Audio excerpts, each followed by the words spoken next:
Today we are going to start with a new topic of class 7th, subject social science, chapter 8, religious development in medieval period.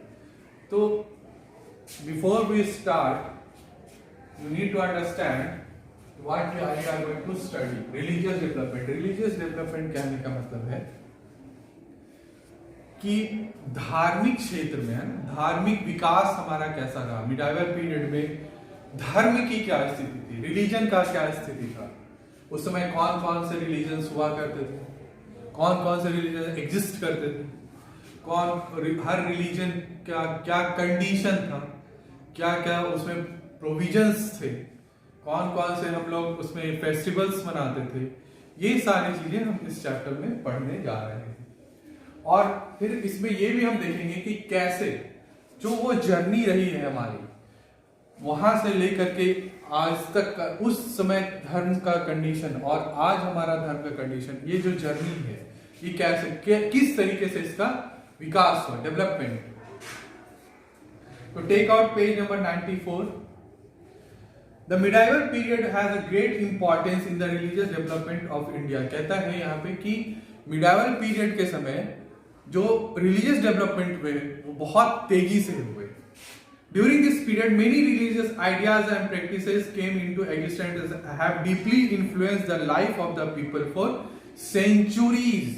कहते हैं यहाँ पे इस समय जिस medieval के समय मध्यकालीन भारत की बात कर रहे हैं हम लोग, तो मध्यकालीन समय जो भारत में धर्म का जो विकास हुआ, जो नए नए धार्मिक आइडियाज आए, इनका असर सेंचुरीज तक रहा। Among them two main popular beliefs were भक्ति। देखिए दो आंदोलन भी आपको देखने को आगे पढ़ने को मिलेंगे।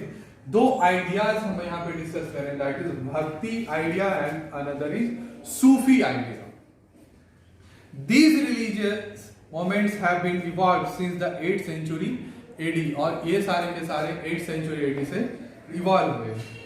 तो first topic is prevalent religious beliefs and ideas. तो हम लोग देखेंगे कि पहला हमारा टॉपिक है प्रीवेलेंट रिलीजियस बिलीफ्स, हमारे क्या क्या बिलीफ्स हैं हमारे, और इस बिलीफ से क्या क्या हम चीजें देखेंगे।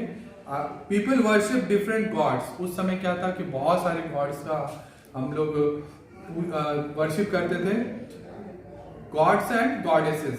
They believed in the idea that all living beings pass through countless cycles of birth and rebirth।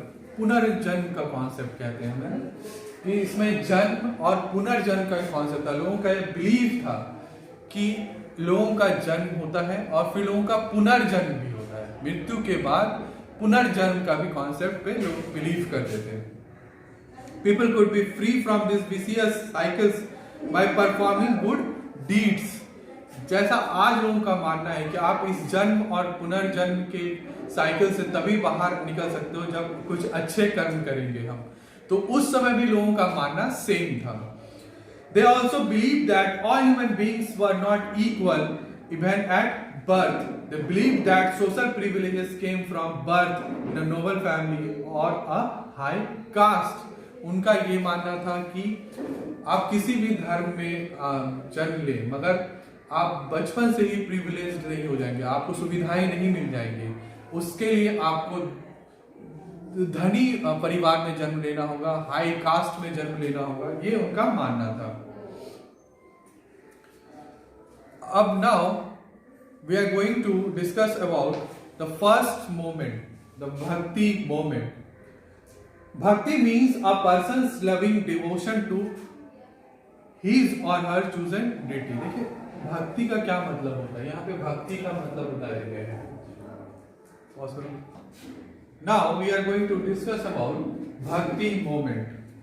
Bhakti means a person's loving devotion to his or her chosen deity। कहने का मतलब है कि आपका क्या होना चाहिए, डेडिकेशन हो चाहिए। भक्ति का मतलब क्या होता है, भक्ति का मतलब ये नहीं होता, दिस इज नॉट कॉल भक्ति कि हम बैठ करके आपकी पूजा करते रहे, आप पे फल चढ़ाए, आप पे प्रसाद चढ़ाए, दिन भर आपका नाम लेते रहे। नहीं, भक्ति का मतलब होता है कि आप किसी भी चीज पे आप अगर फुली ट्रस्ट कर रहे हैं, उनकी बातों को मान रहे हैं, उन पे शक नहीं कर रहे हैं, और हमेशा वो चीजें आपके लिए क्या हो, पॉजिटिव वे में काम करें, और आप उनकी चीजों को एक्सेप्ट करते हो, खुले दिल से एक्सेप्ट करते हो, दैट इज कॉल्ड भक्ति. एंड द वर्ड भक्ति comes from the Sanskrit term भज, मीनिंग टू डिवाइड और शेयर. ये जो वर्ड है भक्ति, ये वर्ड आया है संस्कृत के एक वर्ड से जिसका मतलब होता है भज. भज का मतलब होता है शेयर करना या डिवाइड करना, मतलब बांटना.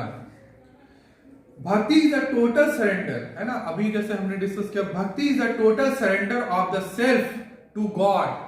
जिस भी भगवान या जिसके प्रति भी आपका डेडिकेशन है, उसके प्रति संपूर्ण डेडिकेशन, संपूर्ण समर्पण क्या कहलाता है, भक्ति कहलाता है. It is the expression of extreme love for God without expecting anything in return. तो एक चीज इस बात को भी ध्यान में रखना है, इस बात को आपको एकदम से ध्यान में रखना है कि आप अगर आप भक्ति कर रहे हैं, डेडिकेशन दे रहे हैं, डिवोशन है आपका, तो ये मन में ये बात नहीं रखनी है कि बदले में हमको कुछ मिलेगा.